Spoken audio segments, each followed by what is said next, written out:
शहीदों की ज़मीं है जिसको हिंदुस्तान कहते हैं। शहीदों की ज़मीं है जिसको हिंदुस्तान कहते हैं। ये बंजर होके भी बुज़दिल कभी पैदा नहीं करती।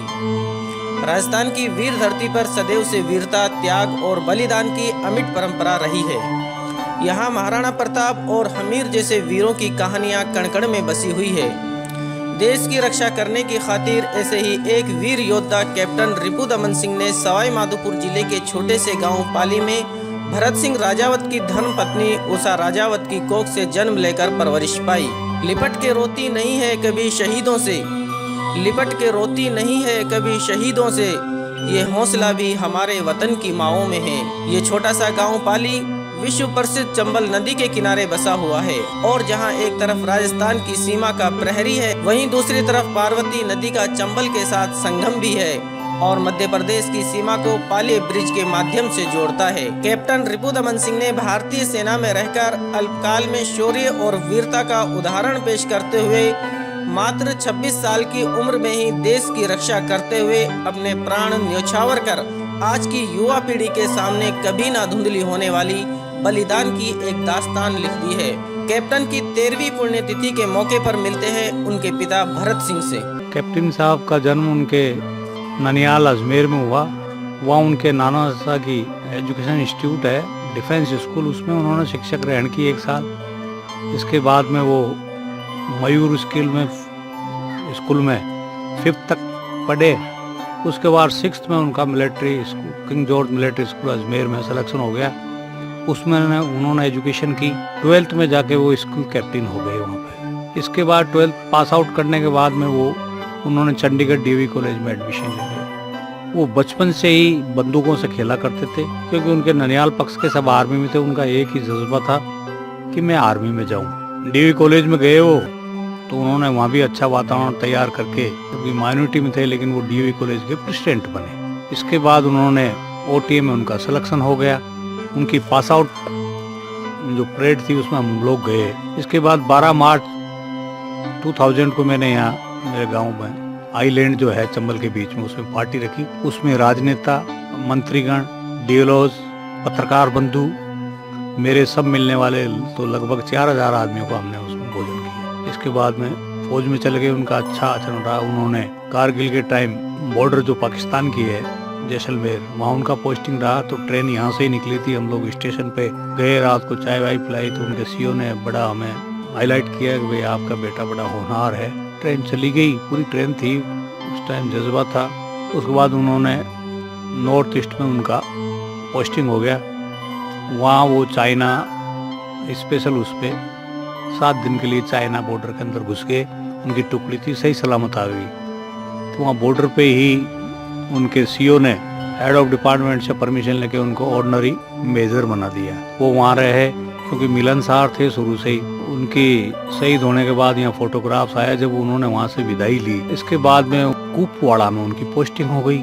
उनकी शादी तय हो चुकी थी, तो पहले नवंबर में थी, लेकिन मैं इलेक्शन लड़ा सवाई माधोपुर से 2003 में। इस वजह से वो पोस्टपोन हो गई, जून में हो गई। वो यहाँ आए। मैं सवाई माधोपुर रहता था मेरे पेरेंटल हाउस में। उनका नहीं पापा, मेरी शादी गांव से हुई। तो वो यहाँ आए और उन्होंने इस ये जो मकान है आप देख रहे हैं, इसका नाम यादगार रखा, उसकी नींव रखी और वो कह के चले गए। वो अंधेरी रात मुझे याद है कि 2 अप्रैल 2004 में उनकी मुठभेड़ हुई और उसमें शहीद हो गए। हमें 3 की मॉर्निंग में इतला हुई। डेड बॉडी 5 को आई। तो यहाँ सब राजनेता थे, तो 5-10 हज़ार आदमी थे। सवाई माधोपुर बंद रहा, खंडार बंद रहा, सारे कस्बे बंद रहे। आसपास के लोग आए। जो ये आप देख रहे हैं छतरी, इसे उनका दाह संस्कार हुआ, फिनरल। मंत्री लोग भी थे, सभी पार्टियों के लोग थे, पत्रकार बंधु थे, क्योंकि पत्रकारों से मेरा शुरू से ही लगाव है। तो उन्होंने अच्छा कवरेज किया। इसके बाद में सब लोग चले गए। 12 दिन में यहाँ रहा। 1 साल तक मैं सदमे में रहा। लेकिन जब से अब तक मेरे को उनके नाम से विल मिलती है, फिर मैंने सोचा कि भाई उनकी याद में एक मैं यहाँ वो बनाऊं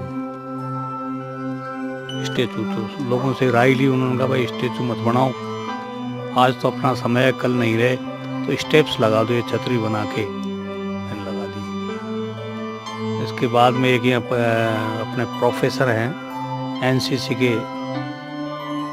शर्मा साहब, उन्होंने उस पर बुक लिखी उनकी जीवनी पे, पूरे फोटोग्राफ्स ले गए मेरे से, और उसका विमोचन श्रीमती प्रतिभा पाटिल, जब वो वहाँ उस टाइम राज्यपाल थी, उनसे करवाया। यहाँ कलेक्ट्रेट पे मेरे को सम्मानित किया जाता है। मैं भी हर साल यहाँ पे 2 अप्रैल को जागरण करता हूँ गांव में, कहीं भी हूँ मैं यहीं आ जाता हूँ। 3 की सुबह स्कूल के बच्चे यहाँ जनमन गण गाते हैं और उनको मैं फल वितरित करा देता हूँ। लास्ट ईयर आर्मी के लोग आए, उनके साथ के, उन्होंने बहुत बड़ा फंक्शन किया, मोमेंटम दिए लोगों को। याद तो उनकी हमेशा आती रहेगी, लेकिन मुझे फक्र है कि मेरे ऐसा होनहार लड़का हुआ जिसने परिवार का ही नहीं सारे देश का नाम उज्जवल किया। उनके नाम से माननीय हमारी जो विधायक हैं दिया कुमारी जी, राजकुमारी, उन्होंने कॉलेज का नामकरण कराया। यहाँ एक उस टाइम सैनिक कल्याण बोर्ड का ऑफिस था, उसमें शर्मा साहब कर्नल साहब थे, उन्होंने राय दी, क्योंकि किसी भी एक एजुकेशन संस्था का नाम शहीद के नाम होता है। तो उन्होंने कहा इस जिले में कोई शहीद नहीं है, ये एकमात्र शहीद है, तो आप अपनी मांग रखो कि कॉलेज का नाम हो। मैं जब से इसमें प्रयासरत रहा, उनका स्टेचू चौराहे पे लगे। देखते हैं क्या होता है, कब लगता है। सभी राजनेता कहते हैं लगवाएंगे लगवाएंगे, वो कब होगा। उनकी याद मुझे जिंदगी भर रहेगी। उनके एक भाई है डॉक्टर जयदीप सिंह, उन्होंने रशिया से किया, वो जयपुर में अभी BSMH जो है सिरसी में। मैं देश के युवाओं को यही मैसेज देना चाहता हूँ कि डिफेंस सर्विसेज में जाएं, देश की आन बान को रक्षा के लिए। और अब तो मैं कहना चाहूँगा आपसे, अटल बिहारी वाजपेयी जब प्रधानमंत्री थे, उस टाइम उन्होंने आर्मी के लिए काफ़ी पैकेज दिए। तो अब वापस बीच में थोड़ा टाइम आया था जब लोग आर्मी में जाना पसंद नहीं करते, लेकिन अब पे स्केल भी हो गई है, फैसिलिटीज़ बहुत है। इसलिए युवाओं से मैं कहना चाहूँगा कि आदर्श कैप्टन साहब को मानते हुए उनको जाना चाहिए।